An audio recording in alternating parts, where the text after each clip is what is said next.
Oi, pessoal, um prazer imenso estar aqui novamente com vocês para a gente dar continuidade aqui nessa nossa saga de entender um pouquinho mais sobre como as inteligências artificiais generativas, né, como por exemplo ChatGPT, DeepSeek, Claude, IA, podem nos auxiliar aí na parte de desenvolvimento de projetos de eletrônica e de microcontroladores.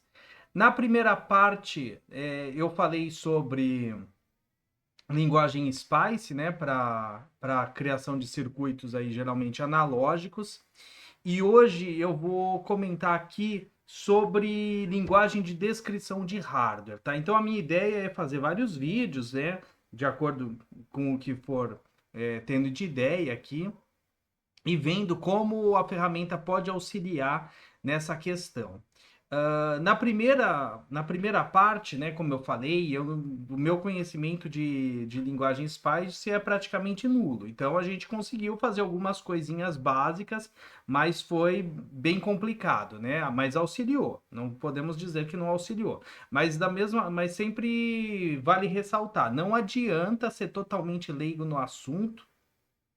Senão a gente vai ter sempre muita dificuldade para fazer coisas mais avançadas. A ferramenta ela vai auxiliar quem tem conhecimento sobre o assunto determinado, tá bom? E mais para frente, em outras partes, a gente vai falar de linguagens de programação aí, uso de microcontroladores, tá? Mas achei interessante fazer aqui um pouco também nessa segunda parte sobre alguma linguagem de descrição de hardware. A familiaridade que eu tenho com linguagem de descrição de hardware foi a minha graduação, né? Há muitos anos atrás.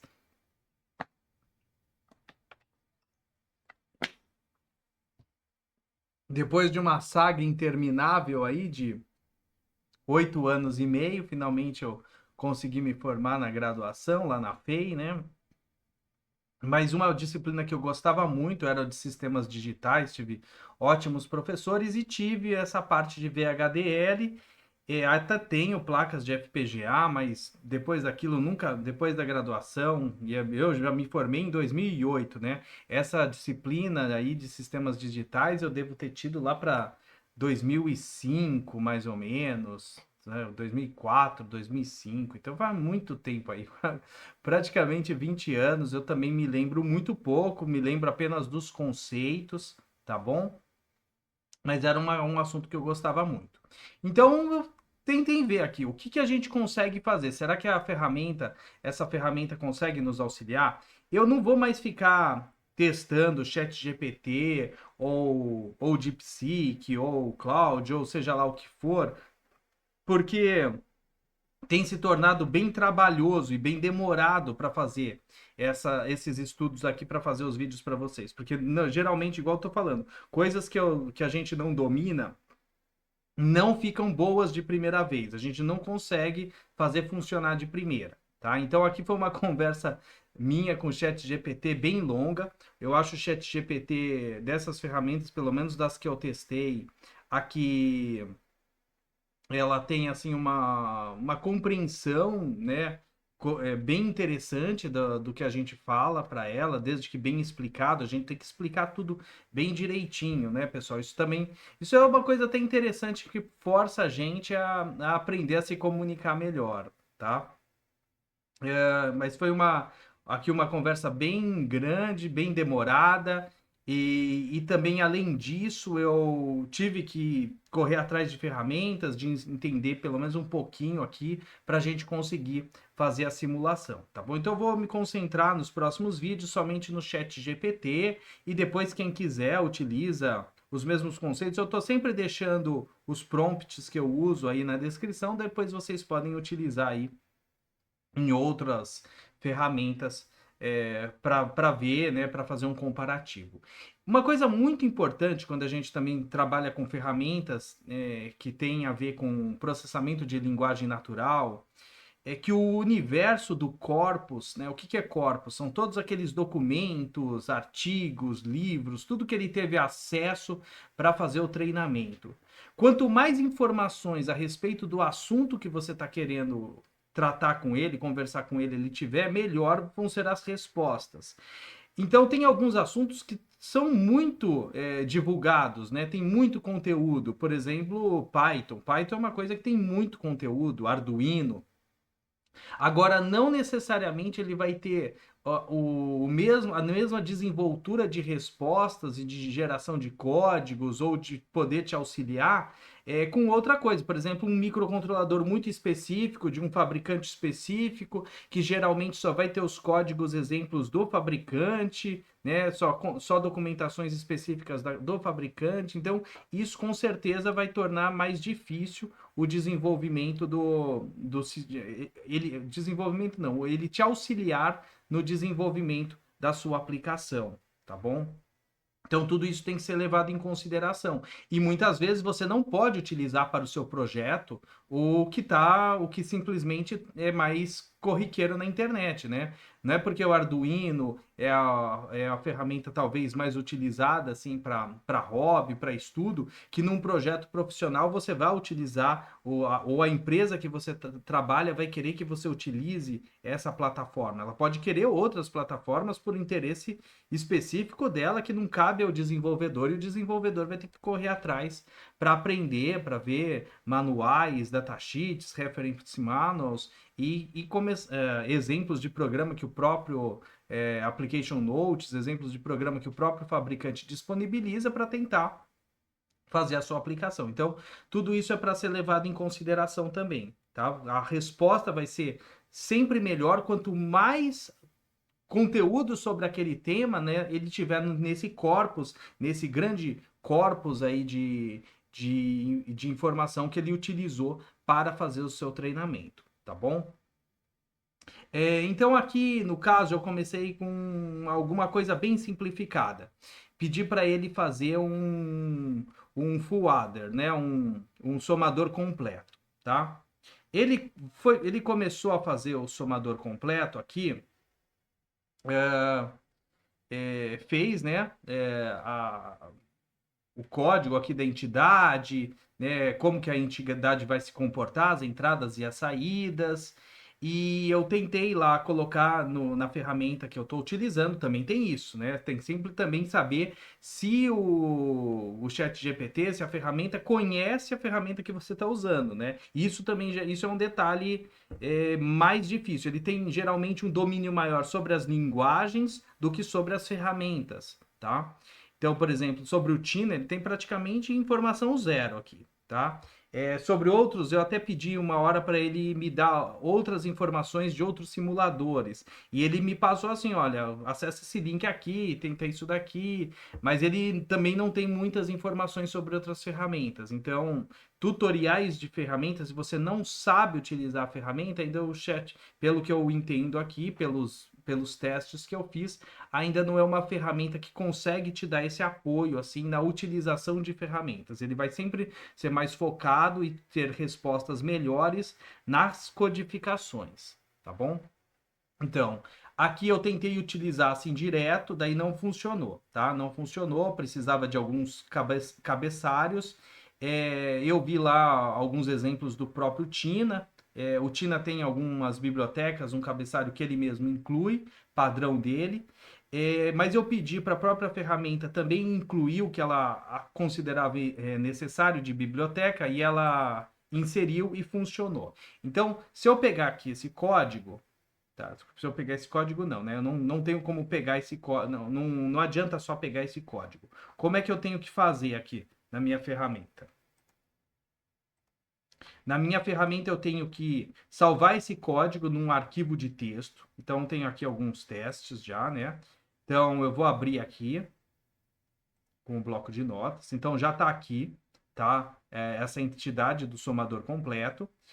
E daí você tem que salvar como .vhd, tá? É um arquivo de texto, mas você tem que salvar como .vhd, senão, no caso aqui, o Tina não vai reconhecer para fazer para fazer a importação e utilizar isso como um bloco de VHDL. A gente vai utilizar da mesma forma que a gente utilizou anteriormente o conceito de macro aqui, lá a gente utilizou com o Spice, com linguagem Spice, agora a gente vai utilizar com o VHDL. Então vou vir aqui, New Macro Wizard,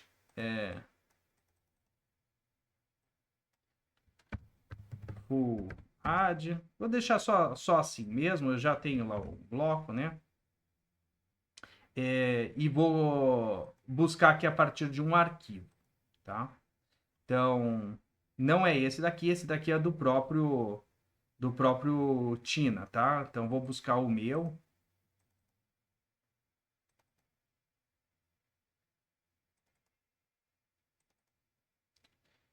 Aqui. Vou pegar aqui o VHD, tá? Só funciona com essa extensão aqui no Tina, tá? Né? Diferente lá do Spice, o Spice a gente conseguia carregar com .txt. Tem que mudar, senão ele não pega aqui, não importa, tá? Se não tiver com a extensão correta, ele não importa. Então, eu vou pegar aqui, full adder, abrir. Ok, ele trouxe, beleza. Então, o nosso bloco, então é possível a gente criar aqui. Ele entendeu, né, o código em VHDL.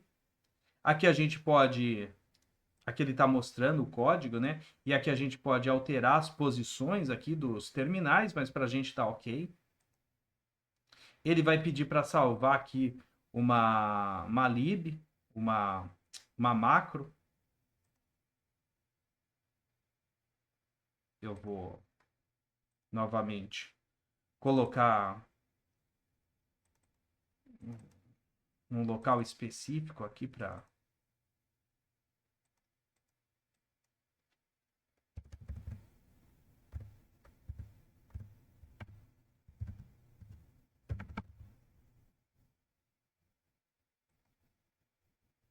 E vou inserir o nosso bloco aqui no nosso circuito.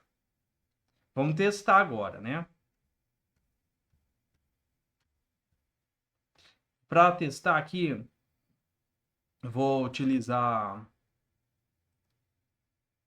esses switches aqui digitais, que eles já têm sinal baixo e sinal alto.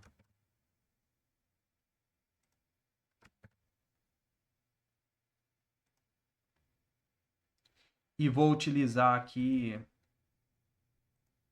esses sinalizadores aqui visuais.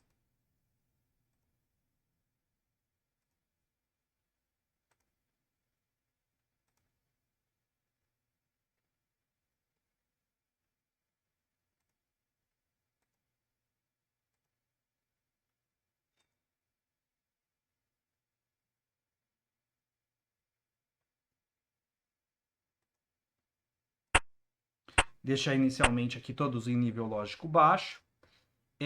Aqui para o padrão de simulação tem que ser simulação digital, tá? O Tina ele separa todas as simulações. Estou fazendo aqui a simulação mais básica. Seria possível inserir uma forma de onda aqui, né, e fazer diagramas de tempo, mas não é o caso. Aqui a gente vai fazer o mais básico possível para a gente simplesmente ver se funcionou corretamente. É possível entrar na macro, né, ver o código aqui da macro, fazer alterações também. O Tina até tem um simulador de linguagens de descrição de hardware, mas eu não sei mexer aqui no momento, tá bom? O meu foco aqui é ver se funciona, se o que a gente conseguiu gerar lá no ChatGPT vai funcionar aqui corretamente. Então, vou colocar aqui. Então, vamos lá. O somador é 1 mais 0, tem que dar 1, né? Então, 1, ok. E aqui o carry out. O somador completo ele vai ser caracterizado por ter como entradas o A e B, né? Se for um somador de duas entradas. A entrada para o carry vindo de outro circuito, para a gente concatenar, né? Blocos aí de full adders. E ele tem um sinal aqui de carry out também, quando der o vai 1, né? Então, no caso aqui, 1 e 0, a soma é 1, né? Não tem carry aqui. 1 e 1, a soma é 0 e tem o carry, tá? E se eu acrescento também o carry aqui, fica 1 mais 1 mais 1, né? Então, o resultado dá 1 e vai 1, tá? Então, tem aqui a somatória final é 1 e o carry é 1 também, tá? Então, a princípio funcionou, não foi tão simples, né? Que tive que entender um pouco, tive que abrir algum exemplo aqui da ferramenta para ver a questão do cabeçalho, mas ficou legal. Daí, eu fiz uma aplicação um pouco mais completa, daqui a pouco eu mostro para vocês, mas quando eu estava lá, depois, isso foi outro dia, né? Hoje eu pensei assim, a gente podia tentar ver se ele consegue criar um teste bench também. Por quê? Quando a gente trabalha com linguagens de descrição de hardware, geralmente são coisas muito complexas, né? Geralmente até na graduação, lembro na minha época, muitos anos atrás, quando estou falando que eu estudei isso daqui há mais de 20 anos, né? A gente utilizava a ferramenta, não era nem o Quartus lá da Altera, né? Que a gente usava Altera, não era nem o Quartus, era o Max Plus 2 lá, se não me engano era o nome da ferramenta. É uma ferramenta da Idade das Cavernas, né? Para essa parte aí de linguagens de descrição de hardware.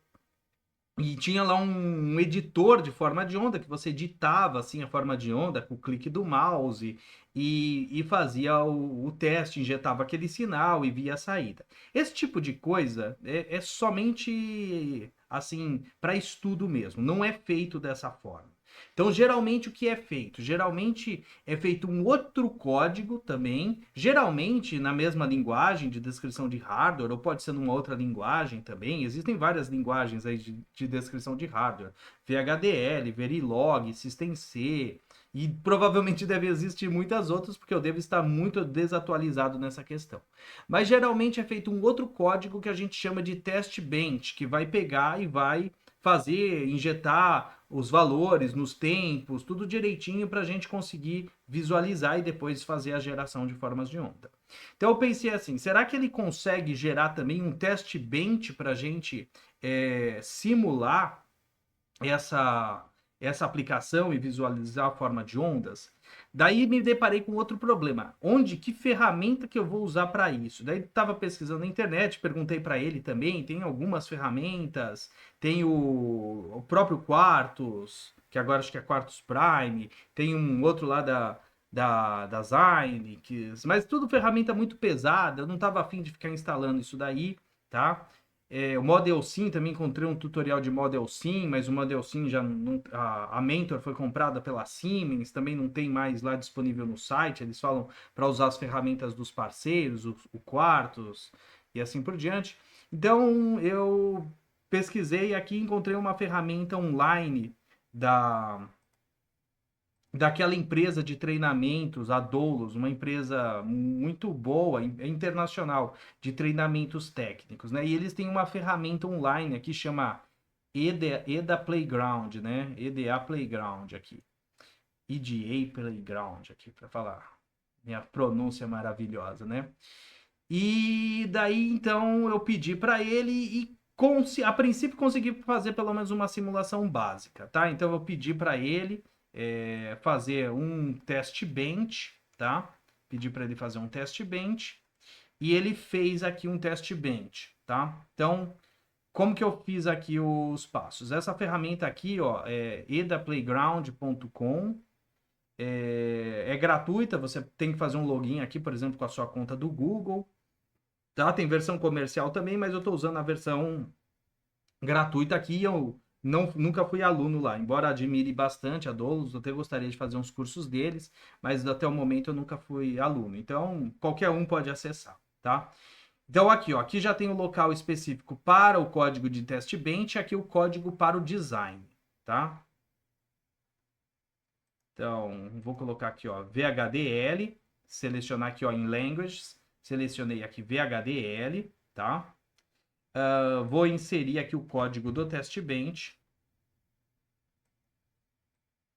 Então tá aqui o código do teste bench.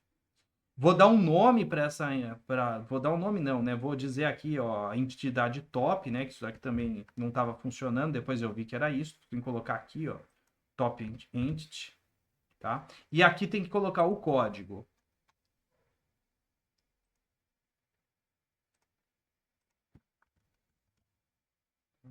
o código do design. Notem que aqui ele está replicando as bibliotecas. Então, eu vou colocar aqui como comentário esses dois tracinhos aqui na frente. São os comentários aqui do VHDL, tá? Então, selecionei a ferramenta aqui, a linguagem, desculpa. Definimos a entidade aqui. Vou colocar aqui Open e EPWave After Run para ele mostrar a forma de onda, pelo menos é o que me parece, é isso aqui, pelo menos funcionou dessa forma. E aqui vamos selecionar a ferramenta de simulação. Então tem ferramentas comerciais aqui, tá? E aqui tem ferramentas gratuitas. A ferramenta gratuita que eu vou estar utilizando é esse daqui, ó, GHDL, tá? GHDL. Feito isso, eu vou clicar aqui em Run. Então, vamos ver, eu fiz um teste aqui recente e funcionou. Vamos ver se agora funciona de novo.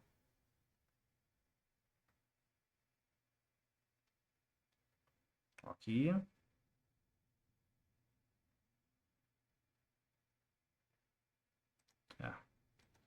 É que eu... É que eu... No perfil aqui dá para você dizer para ele apresentar a forma de onda numa outra aba do navegador. Ele estava bloqueando aqui, ó, a abertura de uma nova aba. Então vamos rodar novamente aqui.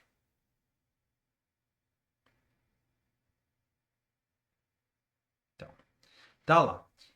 Não sei se é por causa da forma que está escrita aqui, que ele está chamando a entidade aqui, mas a entidade ele reescreve ela inteira aqui, tá? Então, talvez seja por isso, mas se eu não.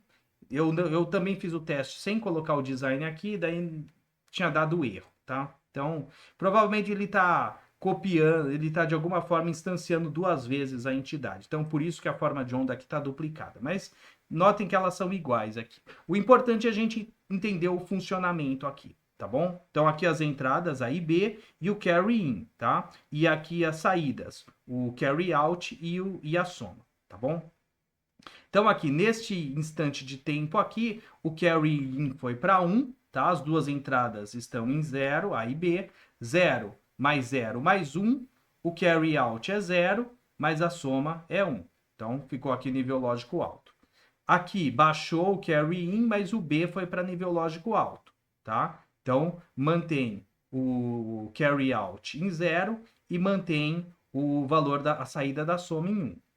Nesse instante aqui, o que a gente tem aqui em nível lógico 1? A gente vai ter o B em nível lógico 1 e o carry in em nível lógico 1. Então o carry out vai para 1 e o soma vai para 0. Que foi exatamente o que a gente observou ali no outro simulador no Tina com as chavinhas, tá bom? E daí aqui, depois, aqui vamos pegar aqui um instante onde esteja o A, o B e o carry em 1, tá? Os três em 1. Então a soma vai para 1 e o carry out vai para 1 também. Então, beleza. Até que, por uma coisa simples, funcionou, mesmo o meu conhecimento também sendo extremamente básico aqui, não lembro praticamente nada aqui em relação ao VHDL. Provavelmente, se fosse um código maior, né, mais complexo, eu teria mais dificuldade para conseguir fazer funcionar, tá bom? Um outro teste que eu fiz foi pedir para ele fazer uma coisinha um pouco maior. Então eu pedi para ele fazer uma ULA, tá? Uma unidade lógica e aritmética, com entradas de 4 bits e com 2 bits de seleção da operação. As operações que seriam operações de mais, menos e ou, tá? Mais, menos e ou. Daí no começo, a primeira vez, ele criou o elemento, né, a entidade, com uma entrada única de barramento, que dificultava para mim. Eu não conseguia fazer o teste lá no Tina. Daí tive que pedir para ele, não faça assim, eu quero que fique separado, cada uma das entradas, a 0, A1, entendeu? Né? Então, por isso eu estou comentando com vocês. Muitas vezes a gente tem que explicar muito bem o que a gente precisa para a ferramenta, tá? Tem que ser muito bem explicado. Daí ele fez e daí a princípio parece que funcionou, tá? Eu já vou abrir aqui para vocês. Vou fechar esse aqui. Não vou salvar isso aqui, já tenho isso aqui salvo. Vou abrir aqui. Aqui. Pula GPT.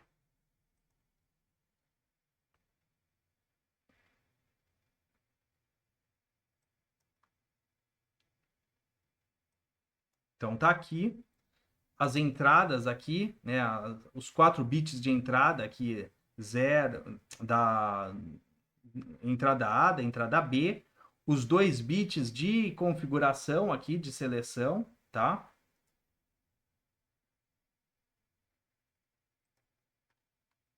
Inclusive aqui, se não me engano, eu até pedi para ele me explicar aqui como seria aqui, ó. Então, aqui os bits de operação, tá? Então, aqui, ó, isso eu achei bem legal, né? Ele detalha bem as coisas. Então, 0 e 0 significa soma, 0 e 1 subtração, 1 e 0 fazer a lógica E entre bit a bit, né? Entre as entradas, e 1 e 1 o OR, tá?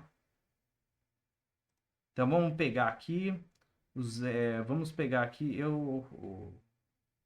vamos fazer aqui, por exemplo, um ou. O ou é como mesmo? Eu esqueci aqui. Ficando velho é assim, né? O ou é 1 e 1, né? Então vamos pegar lá, por exemplo, o ou. Então 1 e 1. E vamos colocar aqui, ó. Então, 0, 1, 0, 1 e aqui tudo 0. Então vai ficar 0, 1, 0, 1 na saída, né? Vamos colocar aqui digital, que é a melhor simulação. 0, 1, 0, 1. Beleza. 0, 1, 0, 1. Se eu colocar 1, 0, é o E, né? Então tem que ficar tudo 0. Olha lá. Tudo 0, tá? Se ficar 0, 0 é a soma. A soma eu não sei por qual motivo, mas eu já identifiquei isso daqui que ele estava dando algum problema. Parece que estava precisando de tipo um sinal de clock para a soma funcionar. Eu sempre tenho que mexer aqui no botão para ela, ó, voltando aqui agora ela funciona. E 0 e 1 é o menos, né? Tá?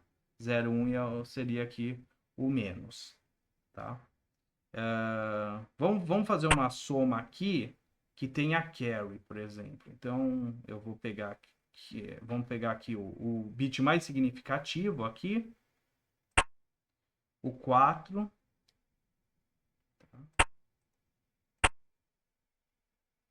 Opa, não, o 4 aqui em 1 e o 4 aqui, o 3, o bit 4, o bit 3, né? Também em 1 aqui, ó, tá? Tá? Não sei por quê, vocês viram. Eu tenho sempre que. Não sei por qual motivo, não sei se é erro do código, vou ser bem sincero com vocês, ou se é erro da ferramenta aqui, tá? Mas eu já percebi que a soma, ele sempre precisa fazer uma alteração nos bits e voltar para o zero para ele identificar aqui a operação de soma. Mas tá lá, então 1, daí 1 e 1, que é o bit mais significativo, vai para 0, e o carry, aqui é o carry out, vai para 1. Tá? Então, a princípio, está funcionando. É lógico que são projetos aqui bem simples. Eu não fiz teste bench disso daqui. Isso daqui provavelmente também é um teste bench mais complexo, mais difícil, aí que poderia ser mais fácil de gerar códigos que não funcionassem e difíceis de corrigir, tá? Depois eu vou até pedir para ele fazer um teste bench desse circuito aqui também, para verificar qualquer coisa, eu comento com vocês lá no texto lá da descrição, tá bom? Então, é essa parte aí que eu gostaria de comentar com vocês. Lembrando que a gente está na finalzinho aí dessa promoção, desconto especial. Já está com desconto lá na Microgenius Academy, o nosso pacote mais completo, que é a super formação aí em projetos utilizando microcontroladores e internet das coisas. Tem acesso aí a todo o conteúdo da Microgenius, acesso à formação de programadores especialistas em microcontroladores, a formação em internet das coisas com SP32, FreeRTOS, SDK IDF, tem acesso ao conteúdo do clube de membros, tem acesso ao conteúdo da formação LabGênios, tá bom? E vai ter acesso, quem está se matriculando ou fizer a rematrícula na promoção especial, tem acesso aí também a participar do mini curso ao vivo com o engenheiro Daniel Kisp e concorrer aí ao QSP do Hino Wi-Fi, o CLP desenvolvido por ele, que a gente vai estar sorteando para o pessoal. Aí na descrição do vídeo tem uma promoção ainda mais especial do que está no site. No site está com 25%, na descrição do vídeo está 35%, tá bom? E dê sempre uma olhadinha na descrição do vídeo, que a gente sempre coloca conteúdos bem interessantes, os links. Tem um GitHub que eu estou colocando as coisas que eu falo nos vídeos, eu deixo aí na descrição também o link. E tem também, geralmente, o link para o conteúdo aí para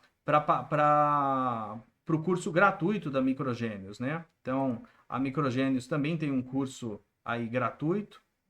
Deixa eu melhor clicar aqui. Tem um curso gratuito aí, que nós disponibilizamos para o pessoal de 50 horas.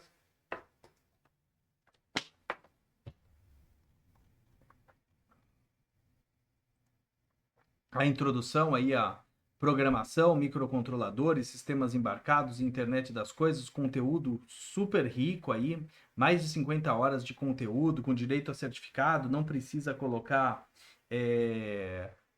cartão de crédito para fazer sua matrícula, o cadastro super simples, nome, e-mail e telefone, e daí se você tá sem dinheiro aí para começar seus estudos, você pode estar iniciando seus estudos por aqui. Mas lembrando aí do pacote da super formação, preço super especial aí para o pessoal que está precisando se qualificar, e daí vai ter acesso aí a todo o nosso conteúdo aí na super formação. Tá bom, pessoal? Então é isso. Vou deixar disponível aí para vocês os prompts aí, pelo menos o prompt que chegou a gerar o código melhor, tá? Os códigos aí realmente que funcionais, tá bom? Vou deixar aí também na descrição para vocês, tá bom? É isso. Agradeço aí a atenção de todos. Bons estudos e projetos aí para vocês.